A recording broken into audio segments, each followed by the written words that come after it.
বাংলাদেশের মানুষ প্রতিটা জিনিসের কথা ভাবতাছে কি কারণে হাসিনারে পতন করলাম।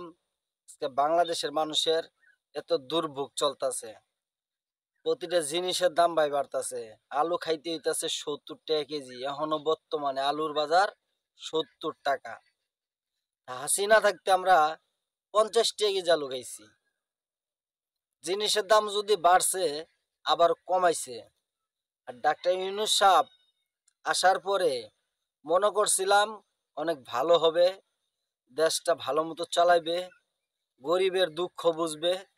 আসলে ভাই ডাক্তার ইউনূস গরিবের দুঃখ বোঝে না ভাই। ডাক্তার ইউনূস গরিবের দুঃখ বোঝে না। যে বাংলাদেশে সুদ খায় সে কখনো মানুষের উপকার মনে করতে পারে না।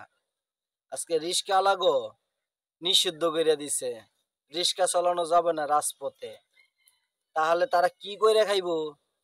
তাদেরকে একটা কাজের ভাও কইরা দাও। তুমি কাজের ভাও না কইরা দিয়া তুমি তুমি রিস্কা বন্ধ করে দিছ হাইকোর্ট থেকে। হ্যাঁ, বাঙালি তোমারে অনেক ভালো জানতো, বা আমিও ভালো জানতাম, অনেক ভিডিও বানাইছি তোমারে নিয়ে।